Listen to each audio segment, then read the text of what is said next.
আল্লাহ রাব্বুল আলামিন স্বয়ং নিয়ে নিলাম। এইবার নবীজি এই আয়াত নাযিল হওয়ার আগ পর্যন্ত নবীজি জিবরাইল একবার বললে নবীজি কয়েকবার বলতেন যেন এটা মুখস্থ হয়ে যায়। এই কোরআন শরীফ বিভিন্ন জায়গায় লিপিবদ্ধ করা ছিল, কোথাও কোনো চামড়ার মধ্যে, কোথাও পাথরের মধ্যে, বিভিন্ন জায়গায় লেখা ছিল। হযরত ওমর রাদিয়াল্লাহু তাআলা আনহুর জামানায় একত্রিত করা হইল, সাহাবায়ে কেরামরা একত্রিত করলেন নবীজির আদেশে। এখন আমাদের কাছে যে বান্ডেল আছে, কোরআনের যে পাণ্ডুলিপি আছে, এগুলো ছিন্ন ভিন্ন অবস্থায় ছিল, কিন্তু নবীজির আদেশ মতো, নবীজির কথা মতো সাহাবায়ে কেরাম, বড় বড় আলেম যারা ছিলেন, এরা একত্রিত করলেন। মুআজ্জাজ হাজিরিন, এইভাবে আল্লাহর নবীর উপর কোরআন শরীফ নাযিল হওয়া শুরু হয়ে গেল। একদিন, দুই দিন, তিন দিন নয়, 1 বছর, 2 বছর নয়, গোটা 23 বছরের পবিত্র কোরআন নবীর উপর নাযিল হয়। কত বছরে? 23 বছর। 23 বছরে কখনো একটা সূরা, কখনো একটা আয়াত, যখন যেটার প্রয়োজন হয়েছে তখন। নবীজির বয়স তখন কত বছর? 40 বছর। কত বছর? 40 বছর। 40 বছর ওভার হয়ে একদিন যখন হয়েছে, তখন নবীজির উপরে কোরআন শরীফ নাযিল হয় হেরা গুহায়। মুআজ্জাজ হাজিরিন, আল্লাহর পক্ষ থেকে এবার দায়িত্ব চলে আসলো। অতদিন তো তিনি ছিলেন আলামিন সাদেক, মানুষেরা সবাই ভালোবাসতো, কেউ নবীকে খারাপ বলে না, কেউ নবীকে নিয়ে কটুবাক্য করে না, কেউ নবীকে গালিও দেয় না, সবাই জানে উনি একজন ভালো মানুষ, ওনার মতো ভালো মানুষ আর হইতে পারে না, সবার প্রিয় তিনি।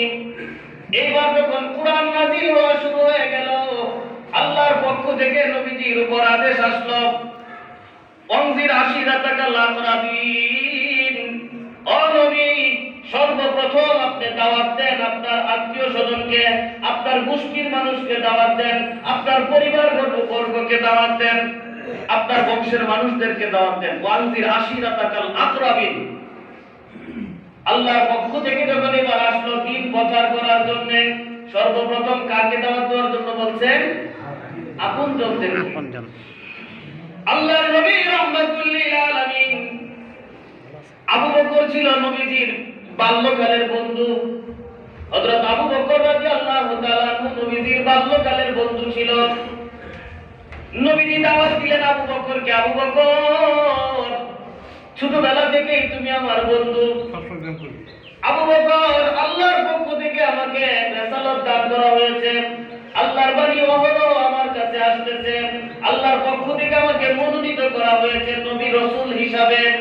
আবু বকর দাওয়াত দেওয়ার জন্য বলেছে, লা ইলাহা ইল্লাল্লাহু মুহাম্মাদুর রাসূলুল্লাহর দাওয়াত, সর্বপ্রথম দাওয়াত আমি তোমাকে দিলাম। আবু বকর, তুমি বিশ্বাস করো এক আল্লাহ ছাড়া কোনো মাবুদ নাই, লা ইলাহা ইল্লাল্লাহ, আর আমি মুহাম্মদকে আল্লাহ তাআলা রাসূল হিসাবে মনোনীত করেছেন। সুবহানাল্লাহ। বন্ধুর কাছে দাওয়াত দিলেন সর্বপ্রথম। পুরুষদের মধ্যে সর্বপ্রথম যিনি মুসলমান হয়েছে, ওই লোকটার নাম কি? আবু বকর। হযরত আবু বকর সিদ্দিক রাদিয়াল্লাহু তাআলা। তখন উনি সিদ্দিক টাইটেল পান নাই, তখন আবু বকরই ডাকতো, সিদ্দিক টাইটেলটা আর একটু পরে পাইছেন। আবু বকর রাদিয়াল্লাহু তাআলা জিজ্ঞাসা করলেন না, তুমি কেমনে নবী হইলা? তোমাকে আল্লাহ কিভাবে মনোনীত করলো, কখন করলো, কোন জায়গায়, কিভাবে? কিচ্ছু উনি প্রশ্ন করেন নাই। আল্লাহর নবী যখন আবু বকরকে দাওয়াত দিলেন, আবু বকর কোনো প্রশ্ন ছাড়াই সাথে সাথে করে নিলেন, লা ইলাহা ইল্লাল্লাহু মুহাম্মাদুর রাসূলুল্লাহ সাল্লাল্লাহু আলাইহি ওয়াসাল্লাম। কেমন মানুষ হইলেন, কেমন চরিত্র হইলেন, কেমন ভদ্র মানুষ হলে এক বন্ধু আর এক বন্ধুকে নবী হিসাবে মেনে নেয়। আপনি আমি যদি বলি আমার কোন বন্ধু, যেটা ছোটবেলা থেকে একসাথে চলতেছি, যদি বলি দোস্ত আমি তো আল্লাহ ওলি হয়ে গেছি গা, আপনি যদি বলেন আজকের দিকে তুমি আমার ওলি কইয়া রাখবা, আমি আল্লাহ ওলি হয়ে গেছি গা, তো আমার বন্ধু কি কইব জানেন? এতদিন আসছিল ছোট সন্তান, এখন বড় সন্তান দাবি করে ধরছে, তোমার মাথা নষ্ট। কারণ হ্যাঁ তো সব আকাম কুকাম জানে, একসাথে আকাম কুকাম করা হচ্ছে। এখন ওই লেভেলে তো আগে আরো বড় হলে দুজন একসাথে না সিনেমা দেখছি, তুই হলি কেমনে? আল্লাহ রাব্বুল আলামিন নবীজিকে এমন ভাবে নবীজিকে গড়ে তুলেছেন, নবীজি ছোটবেলায় না বুঝিয়েও একটা গুনাহ করেন নাই। আপনারা জানেন 2.5 বছর কি 3 বছর বয়সে নবীর সিনা চাক করা হয়েছিল, বলছিলাম না ঘটনা? শয়তানের অংশটা কাইটা ভালাই দিয়েছে। ছোটবেলায় বাচ্চারা অনেক দুষ্টমি শয়তানি করে কি করে না? করে। বুঝাও করে না বুঝাও করে। নবীজি বুঝাও দুষ্টমি করেন নাই, না বুঝাও দুষ্টমি করেন নাই। সুবহানাল্লাহ। শয়তানের অংশই তো নাই, সিনা পরিষ্কার। শয়তানের অংশ থাকলে আমি শয়তানি করব, শয়তানের অংশটা তো কাইতে ভালাই দিতে 3 বছর বয়সে। রাস্তার মধ্যে আবু বকরকে দাওয়াত দিলেন, আবু বকর ইসলাম গ্রহণ করে ফেলল। আবু বকর কিন্তু জানে না ইসলাম কি জিনিস। এর আগ পর্যন্ত তো নবীজি কাউকে নিষেধ করে নাই যে তোমরা মূর্তির পূজা করিও না, ওই যে 360টা আছে এটির পূজা করিও না, নবীজি তো নিষেধ করে নাই। এক আল্লাহ কি এই জিনিস কাউকে বলেন নাই। এইবার সর্বপ্রথম হেরা গুহা থেকে ফিরে আসেন। এইবার সর্বপ্রথম যখন নবীজিকে আদেশ করা হলো ওয়ানজির আশিরাতাকা লাকরাবিন, আবু বকরের সাথে রাস্তায় দেখা দাওয়াত দিল, আবু বকর মুসলমান হয়ে গেছেন। গেলেন বাড়িতে, বাড়িতে যাওয়ার পরে খাদিজাকে ডাক দিয়ে বললেন, ও খাদিজা, আল্লাহ রাব্বুল আলামিন আমাকে আদেশ করেছেন এক আল্লাহর দাওয়াত দিতে, তাওহীদের দাওয়াত দিতে। খাদিজা দাও, আল্লাহ রাব্বুল আলামিন আমাকে বলেছেন ইসলাম প্রচার করতে। ও খাদিজা, তুমি তো আমার অনেক আপন মানুষ, আমি তোমাকে দাওয়াতটা দিলাম। যদি বলো লা ইলাহা ইল্লাল্লাহ তুফলিহুন, যদি বলো আল্লাহ ছাড়া কোনো মাবুদ নাই, আর আমাকে যদি তুমি নবী হিসাবে গ্রহণ করে নাও, কামিয়াব হয়ে যাবে। খাদিজা কি বলো, এই কালিমার দাওয়াত গ্রহণ করবে কিনা? খাদিজা কোনো প্রশ্ন করলো না, নবীজি বলার সাথে সাথে পড়ে নিলেন লা ইলাহা ইল্লাল্লাহু মুহাম্মাদুর রাসূলুল্লাহ সাল্লাল্লাহু আলাইহি ওয়াসাল্লাম। মহিলাদের মধ্যে সর্বপ্রথম ইসলাম গ্রহণ করলো কে? খাদিজা। মা খাদিজা রাদিয়াল্লাহু তাআলা আনহা নবীজির কি হয়? নবীজির স্ত্রী। কেমন স্বামী হইলে স্ত্রী নবী হিসাবে গ্রহণ করে নেয়? আমরাও তো স্বামী, কি বলেন? আমরা যারা বিয়ে করছি আমরা স্বামী না? স্বামী। আমরা এর কাছে আসামি।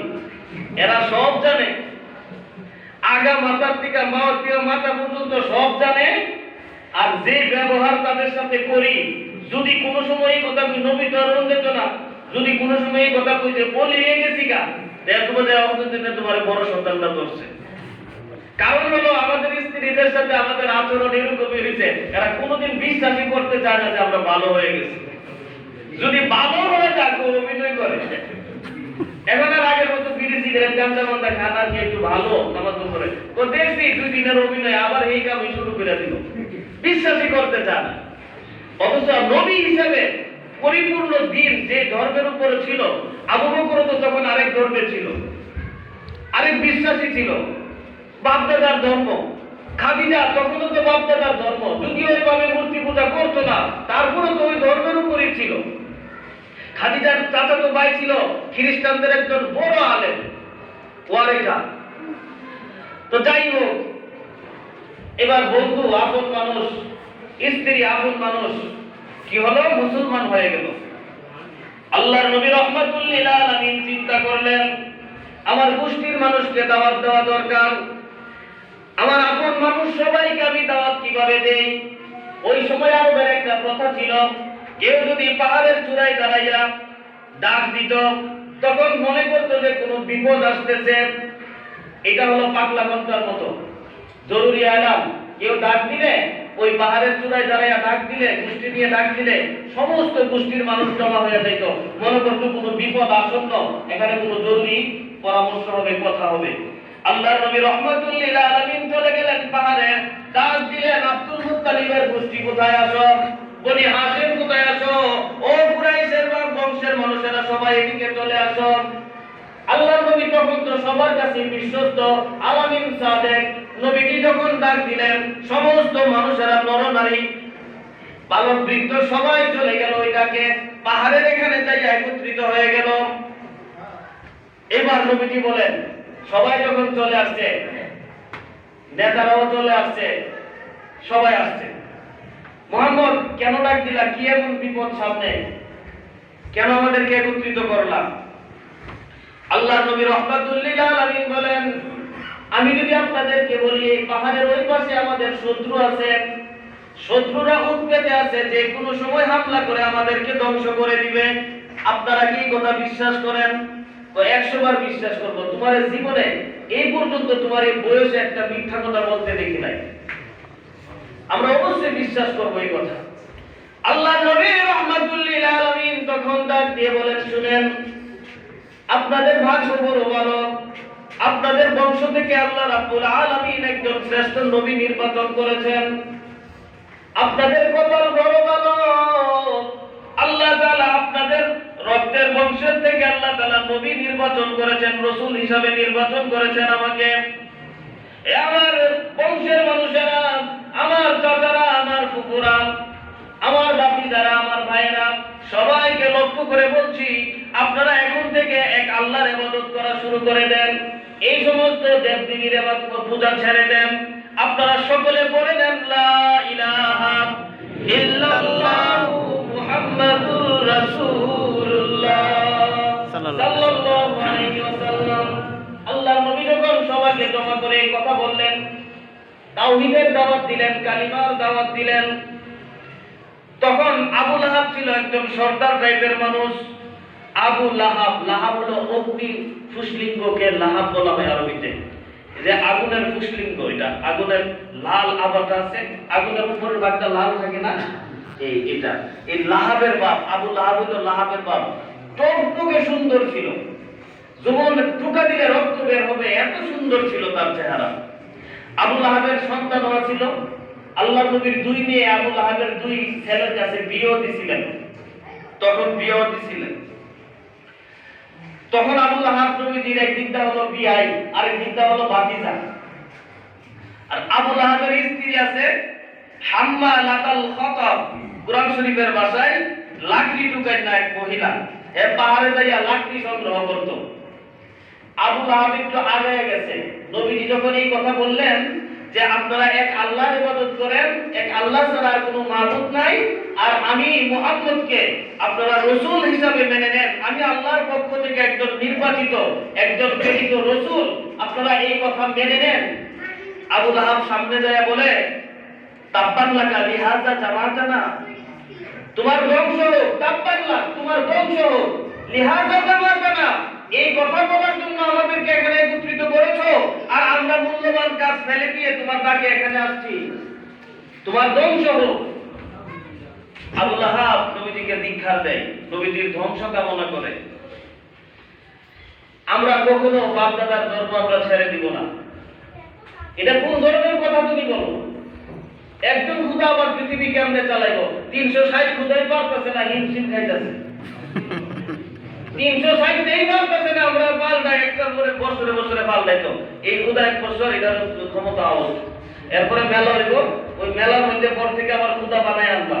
তো এরা খুদা বানায় আনলে পুরা খুদারে ফালাই দিয়া, কারণ এটা 1 বছর ধরে চালায়, এটার মেরুদণ্ড এটা নষ্ট হয়ে গেছে। 1 বছর ধরে আরো বেশি এটা চালাইতেছে, এরপরে ওইটারে ফালাই দিয়ে আবার আরেকটা আনছে। এখন থেকে এই খুদা 360 দিন 360টা খুদার ইবাদত, সবটি মিলনা পারে না। এক খুদা কেমনে পারবো? আবার ওই খুদারে দেখাও যায় না। এরা যুক্তি দিতেছে, তুমি যে খুদার কথা বলো, খুদা কই? তো আমার আল্লাহরে দেখা যাবে না, দুনিয়ার জিন্দেগিতে দেখা যাবে না, মরণের পরে দেখবা। ঈমান নিয়ে চাইলে জান্নাতে প্রতিদিন ঈমানদারকে আল্লাহ দেখা দিবেন। সুবহানাল্লাহ। ফাঁকেটা বলে দিবি, জান্নাতে আল্লাহ তাআলা দেখা দিবেন। কিছু কিছু মানুষকে আল্লাহ প্রতিদিন দেখা দিবেন, প্রতিদিন সকাল বিকাল দেখবো, নাই তো তারা পাগল হয়ে যাবে। তারা এমন আল্লাহর পাগল, দুনিয়াতেও তারা আল্লাহর এমন পাগল। আল্লাহ রাব্বুল আলামিন তারা কত যে দুনিয়াতে বলতো, আল্লাহ তোমারে দেখি না, না দেখা কিন্তু তোমারে সেজদা দেই। আল্লাহ এই মাথা কার কাছে নত করি না, মরে যাব কিন্তু মাথা নত করি না। মাবুদ তোমারে না দেখাই মাথা না তোমার কুদরতি পায়ে ঝুঁকাই। আল্লাহ তোমারে দেখতে তো বড় মনে চায়, আমাদের যা কি চায় না? আল্লাহ তোমারে তো বড় দেখতে মনে চায়, তোমারে কখন দেখবো? আল্লাহ রাব্বুল আলামিন সমস্ত কথাগুলো জমা করে রাখছেন। জান্নাতে যাওয়ার পরে সব জান্নাতীরা যখন যার যার সেপারেট হয়ে যাবে, সবাই নাজ নিয়ামতে মুক্ত থাকবে। হঠাৎ করে আল্লাহ রাব্বুল আলামিনের পক্ষ থেকে ঘোষণা আসবে, ও জান্নাতীরা, এই জান্নাতের মধ্যে তোমাদের কোনো সমস্যা হইতেছে কিনা খোঁজ খবর দিবে আল্লাহ তাআলা। জান্নাতীরা ডাক দিয়ে বলবে, মাবুদ, কোনো সমস্যা নাই, আমাদেরকে চাহিদার চেয়ে আরো বেশি নাজ নিয়ামত আপনি দান করেছেন। আমরা যা পাইছি এই নাজ নিয়ামত তো আমরা কল্পনাও করি নাই। মুআজ্জাজ হাজিরিন, নবীজির জীবনীর পরে জান্নাতের আলোচনা করব, তখন বুঝবেন কোরআনে আল্লাহ জান্নাতের কত নাজ নিয়ামতের ঘোষণা করেছেন। একবার শুরু করছিলাম মনে হয় 2 বছর আগে, শেষ করতে পারিনি। এমন আপনি যা দিয়েছেন আমরা তা কোনোদিন আশা করি নাই, এর চেয়ে আরো বেশি পেয়েছি। আল্লাহ রাব্বুল আলামিন বলবেন, শেষে আল্লাহ রাব্বুল আলামিন বলবেন, তোমাদের তো আরেকটা জিনিস বাকি আছে। দুনিয়াতে তোমরা অনেক কামনা করেছো, কিন্তু দুনিয়াতে তোমাদের এই কামনা পূরণ হয় নাই। আজকে আমি চাই তোমাদের এই বাসনা, তোমাদের কামনা পূরণ করার জন্য। তোমরা কি চাও আমাকে দেখতে? তোমরা কি আমাকে দেখতে চাওনি? সবাই বলবে, এটা কি হলো, আমরা তো বোকা, আমরা এই জিনিসটা ভুলেই গেছিলাম। নাজ নিয়ামত পাই, আল্লাহ কিচ্ছু লাগবে না, নাজ নিয়ামত কোনো দরকার নাই, আমরা শুধু আপনাকে দেখতে চাই। সুবহানাল্লাহ, সুবহানাল্লাহ। আল্লাহ রাব্বুল আলামিন তখন জান্নাতি এবং তার মধ্যে যে নূরের পর্দা থাকবে সমস্ত পর্দা ছড়িয়ে দিবেন, সমস্ত পর্দা দূর করে দিবেন। আল্লাহ রাব্বুল আলামিনকে সমস্ত জান্নাতীরা দেখতে পারবে, কিন্তু আল্লাহর নূরের তাজাল্লি এমন হবে তারা সিজদা দিয়ে পড়ে থাকবে, 1000 বছর পর্যন্ত সিজদা দিয়ে পড়ে থাকবে। তখন যদি আনন্দের ঠেলায় যদি মরণ থাকতো, কইটা বাইটা বলে যেত, কিন্তু তখন আর মরণ নাই। আল্লাহ রাব্বুল আলামিন নবীজিকে এক সাহাবাই হাদিস শুনা নবীজিকে প্রশ্ন করতে, সাহাবা ছিল খাটো, তো খাটো সাহাবা দেখতে বলি অত লম্বা না, প্রশ্ন করে, হুজুর আল্লাহ তাআলা আমি কি দেখতে পারোনি? বড় বড় উঁচা উঁচা যারা এরা দেখলে, তো আমি তো খাটো মানুষ, আমার দেখতে কষ্ট হইব আমার, আমারও সমস্যা। নবীজি তাকে বললেন, আচ্ছা তুমি কি পূর্ণিমার চাঁদ দেখতে তোমার কষ্ট হয়? বলে, না, পূর্ণিমার চাঁদ তো দেখতে পারি। তুমি এর চেয়ে আরো ভালো করে জান্নাতে আল্লাহকে দেখতে পারো। সুবহানাল্লাহ, সুবহানাল্লাহ। মুআজ্জাজ হাজিরিন, এরপর থেকে আগামী জুমা যদি বেঁচে থাকি চলবে। ওয়া আখিরু দাওয়ানা আলহামদুলিল্লাহি রাব্বিল আলামিন।